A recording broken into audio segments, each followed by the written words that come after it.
아이를 낳고 나니까 우리 가정이 이렇게 되면 안 되겠다. 아이를 위해서 시작을 했는데 읽다 보니까 점점 제가 이제 좋아지는 거예요. 제 이제 최종적인 목표이자 꿈이 내 아이가 마음이 건강한 친구로 자라나는 거예요.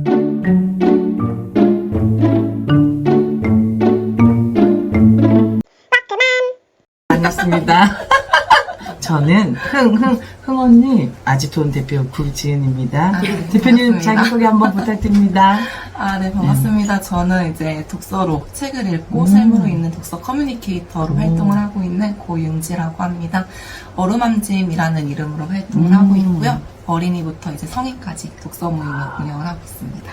오, 반갑습니다. 제가 듣다 보니까 오르만짐이라는 게 듣는 순간 마음이 따뜻해지고 온기가 느껴지고 누군가 나를 네. 오르만져준다는 네, 맞아요. 느낌이 드는데 네. 이런 오르만짐 어떻게 또 기획하셨는지 아이를 낳고 네. 근데 좀 뭔가 변화가 필요하지 않을까 하는 생각에 이제 독서를 시작을 했어요. 하면서 이제 저희가 점점 치유가 되고 맞아요. 좀 뭔가 좀 긍정적인 방향으로 변화가 되는 게 느껴지더라고요. 그래서 내가 이렇게 변화를 시작을 하니까 뭔가 우리 가정도 조금 평안해지는 것 같고 아이한테 좀 사랑을 좀 다 쏟을 수 있는 좀 여유도 생기고 그렇게 되면서 엄마들의 마음이 편해지면은 이렇게 좀 여러 방면으로 좋아지는구나 해서 마음을 어루만져주는 엄마들의 그런 트레이닝 센터라는 뜻으로 처음에 시작을 했었죠. 제가 결혼을 되게 일찍 했어요.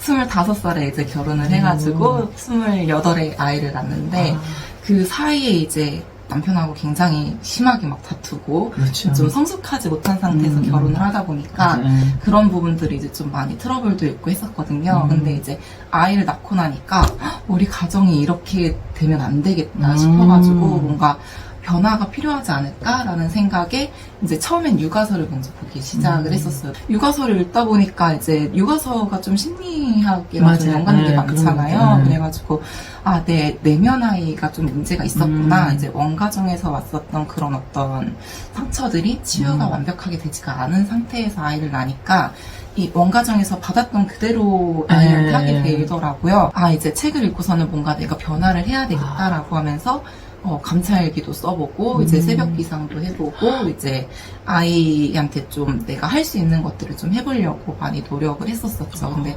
초반에는 아이를 위해서 시작을 했는데, 읽다 보니까 점점 제가 이제 좋아지는 거예요. 그래서, 이거를 조금 한번 지속을 해보자. 그리고 제가 사실은 되게 끈기가 없어요. 진짜 끈기가. 내 덩치를 보시면 아실 거다. 제가 끈기가 없다는 거를. 다이어트를 항상 실패하고, 뭔가 꾸준히 하는 거를 못하고. 저도 마찬가지로 뜨끔하네요. 정말 죽어도 내가 이거 한번은 해보자 해서 새벽 기상을 한번 도전을 했었어요. 그래서 30일 성공을 하고, 그 당시에는 이제 직장 생활을 할 때였는데, 새벽 4시에 일어나서 혼자 책 읽고, 글 쓰고, 그러고 이제 애기 이렇게 챙겨놓고, 아침 해놓고, 남편 도시락을 싸놓고, 그러고 이제 출근을 했다가, 이제 퇴근하고 나서는 이제 집에 와서 또 이제 살림하고, 육아하고, 자기 전에 이제 또 책을 읽고 자고, 이 생활을 거의 한 3년 정도 3년 정도 지속을 근데 이제 그 과정에서 이제 독서 모임을 시작을 하게 된 계기는 하다 보니까 저 혼자만 잘해서 될 게 아니겠더라고요. 제 이제 최종적인 목표이자 꿈이 내 아이가 마음이 건강한 친구로 자라나는 건데 이 친구의 주변에도 마음이 건강한 친구가 많았으면 좋겠는 거예요. 그래서 나아가서는 이 사회에 건강한 친구들이 많으면 좋겠다. 그러면 내가 할 수 있는 일이 뭘까 하다가 엄마들을 모아가지고 그러면 독서 모임을 한번 해봐야겠다. 내가 좋아했었던 일을 내가 했었던 실천했었던 방법들을 같이 해보면은 주변에 점점 이게 좀 확장이 되지 않을까? 나비 효과처럼 하게.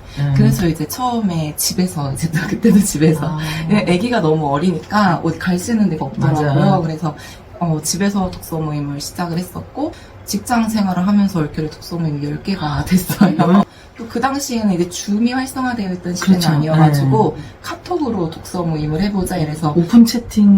지방에 계신 분들하고는 이제 온라인으로 독서 모임도 하고 또 이제 네이버 카페 같은 데서도 시작을 하고 해서 한 달에 거의 한 30, 40회 이상을 독서 모임을 해야 되는 상황이 된 거예요. 그때는 수익을 없이 그냥 재능 기부로 그때는 그냥 재밌었어요. 그냥 그렇게 하는 게 나눠가는 같이 중점을 그냥 너무 재미있었고 힘든 건지도 몰랐고. 몰랐고, 오히려 직장 생활하면서 독서 너무 모임까지 활력이 있게. 네. 제가 독서 모임을 한 1년 정도 하게 됐을 때 네. 어떤 단체에서 강의 의뢰가 요청. 왔어요. 아. 처음으로 제가 강의를 하게 첫 됐는데 강의. 예. 그때 이제 창원까지 가서 차원, 거의 70명 가까이 되는 분들 앞에서 정말 사시나무 떨듯이 떨면서 첫 아. 강의를 이제 마쳤고, 그거를 계기로 이제 강의도 되게 재밌네 해서 네. 또 요청이 올 때마다 거의 한 달에 한 번꼴로 이제 강의도 네. 다니기 시작을 하죠. 근데 그러다 보니까 아무래도 회사를 다니면서 하다 보니까 이게 나중에 체력이 너무 힘든 거예요. 힘들 수 있죠. 왜냐면은 그때 이제 아기를 맡길 데가 없어서 아기를 다 데리고 다녔었거든요. 그러다 보니까 체력적으로 너무 힘들어갖고 이제 좀 퇴사를 좀 생각을 해봐야 되겠다. 이걸 어떻게 수익화 시킬 수 있을까 고민을 하다가 서서히 회비 제도도 만들기 시작을 하고, 회비를 받고 강의료를 받다 보니까 이제 월급만큼 수입이 나오더라고요. 그래서 이쯤이면 괜찮겠다 싶어가지고 이제 퇴사를 결정을 했고, 지금은 퇴사한 지 5년 차. 꿈에 대한 가기까지가 사실 쉽지는 않잖아요. 네. 그럼 대표님이 생각했을 때 그 꿈에 다가가는 과정에서 실패 혹시 경험은 뻔한 말이긴 한데 네. 실패가 아니라 그냥 네. 경험으로 다 남더라고요. 네. 아, 이렇게 하면은 안 되는구나. 네. 이거 나랑 안 맞는구나. 이렇게 하니까 이게 되네? 하면서 그 과정으로 다 남아가지고 사실 저는 제가 꿈꾸고 있는 삶을 제가 지금 살고 있거든요. 네. 너무 대단하세요. 네. 이 만족스러운 삶 안에서도 혹시 일하시면서 때로는 또 힘들 때는 없으신지. 지금은 이제 안정기여갖고 안정기이기도 하고, 제가 지금 일을 많이 안 만든 상태예요. 그래서 좀 여유 있게 하고 있는데, 그 전에는 아무래도 사람 관계가 제일 힘들긴 했었죠. 왜냐하면은 저도 제 스타일이 있고 또 독서 멤버들도 또 저도 낯을 가리다 보니까 이렇게 친해지는데 시간이 굉장히 오래 걸리거든요. 저 같은 경우에는 막 어서 오세요 막 이러면서 하는 스타일이 아니에요. 그냥 진짜 아름아름 오시는 분들이 오시거나 진짜 찐으로 정말 오랫동안 남을 분들만 오시거나 해갖고, 그래서 초기 멤버로 다 오래된 팀만 남아있거든요. 어른들이 수업을 할 때 네. 몇 년 차인 경우에는 어떻게 프로그램을 또 구성을 하셔서 그들과 호흡을 이렇게 계속 맞춰 나가시는지 그 콘텐츠도 한번 소개 부탁드릴게요. 저 같은 경우에는 책 읽기가 힘들면 안 된다주의거든요. 책은 재밌게 읽어야 된다. 아이들도 마찬가지고 성인한테도 마찬가지고 재밌게 읽자가 가장 주된 목적이고, 그리고 장기적으로 하려고 하면은 힘들게 하면 안 되거든요. 정말 쉽게 그냥 편하게. 그래서 오시면은 그냥 책을 매개로 책 속에 나와있던 이야기를 주제로 그냥 나의 이야기를 해요.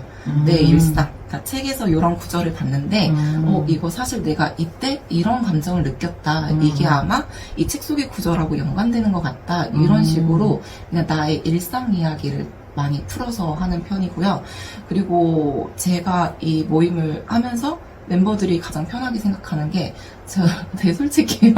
숨김없이 그냥 다 저도 편안하게 이야기를 하고, 저의 어떤 뭐 가정사라던가 저의 살아온 모습이라던가, 그리고 이제 멤버분들이 오래됐으니까 보실 거 아니에요. 제가 어떻게 사는지.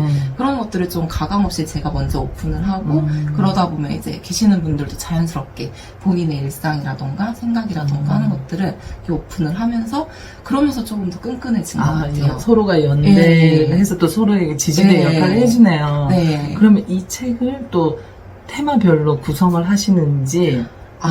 초기에 시작할 때는 테마를 구성을 하고 시작을 해요. 왜냐하면은 어떤 분이 오실지도 모르고, 일단 오시는 분들도 이 모임의 성향을 알아야지 접근을 하실 수가 있으니까.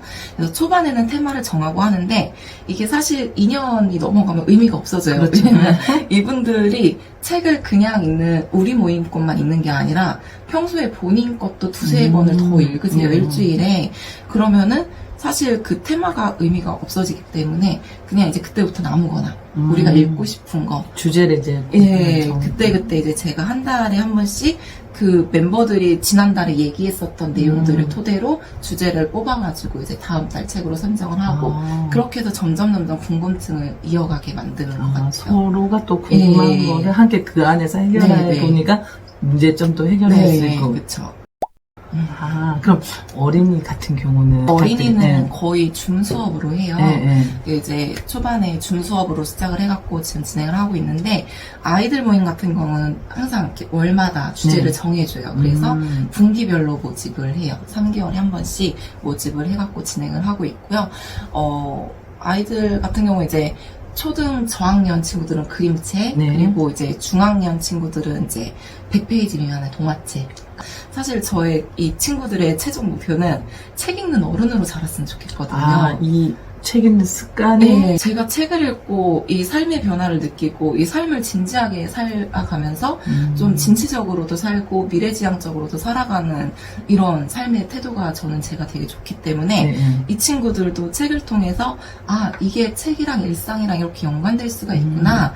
그리고 내가 책을 보고선 이걸 느꼈는데 이게 실제로 다른 친구들도 이렇게 느낄 수 있고 또 내가 이렇게 느끼는 거를 이렇게 뭐라고 해야 될까요? 이렇게 생각하는 것들이 이상한 게 아니구나 하면서 좀 자기의 생각을 솔직하게 털어놓을 수 있는 연습을 하는 장이 되고 그리고 그렇게 내가 책을 통해서 선생님하고 친구들하고 재미있게 이야기를 나눴었던 게 이제 기억이 남으면 이게 중간에 학업으로 힘들더라도 나중에 되면 또 책을 찾게 되거든요. 그래서 이 친구들이 이때 제가 꿈다락이라는 이름으로 모임을 하고 있는데 꿈다락에서 했었던 그런 이야기들이 기억에 남아서 나중에 성인이 됐을 때 제가 하는 독서모임도 찾아오면은 좋겠다.